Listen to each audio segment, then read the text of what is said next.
Hello అండి, అందరికీ నమస్కారం.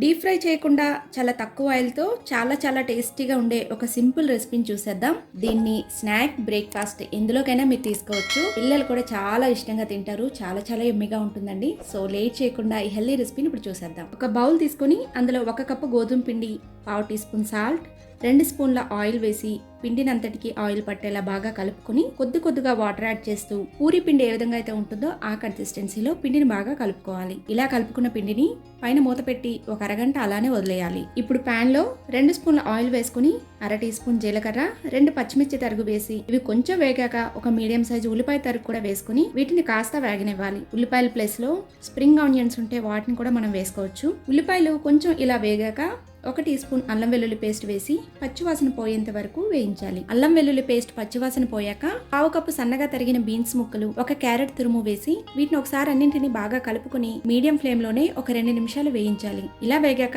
నెక్స్ట్ ఇందులోకి 1/2 కప్పు సన్నగా కట్ చేసుకున్న క్యాప్సికమ్ ముక్కలు కూడా వేసుకుని లో ఫ్లేమ్ లో 2 నుంచి 3 నిమిషాలు వేయించాలి. ఇలా వేగిన తర్వాత నెక్స్ట్ ఇందులోకి 1/2 టీ స్పూన్ పసుపు, 1/2 టీ స్పూన్ జీలకర్ర పొడి, 1/2 టీ స్పూన్ మిరియాల పొడి, 1/2 టీ స్పూన్ ధనియాల పొడి, 1/2 టీ స్పూన్ కారం, 1 teaspoon amchur powder, 1 teaspoon chaat masala, 1/2 teaspoon garam masala, 1/2 teaspoon salt వేసి వీటన్నింటినీ ఒకసారి బాగా కలుపుకోవాలి. ఇలా కలుపుకున్న తర్వాత నెక్స్ట్ ఇందులోకి ఉడికించిన 2 మీడియం సైజ్ బంగాళదుంపల్ని బాగా మ్యాష్ చేసి వేసుకోవాలి.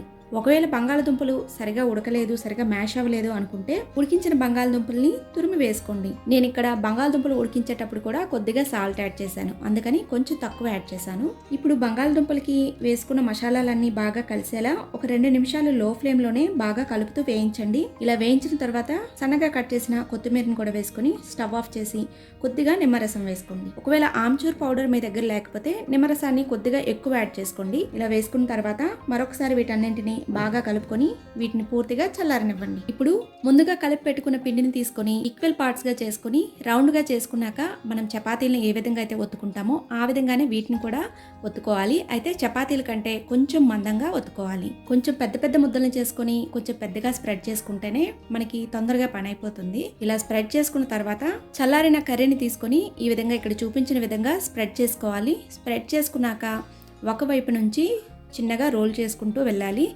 ఇలా ఎండింగ్కి వచ్చేసరికి కొద్దిగా వాటర్ అప్లై చేసి ఇంకోసారి ఈ విధంగా మొత్తాన్ని రోల్ చేసుకుంటే బాగా స్టిక్ అయిపోతుంది.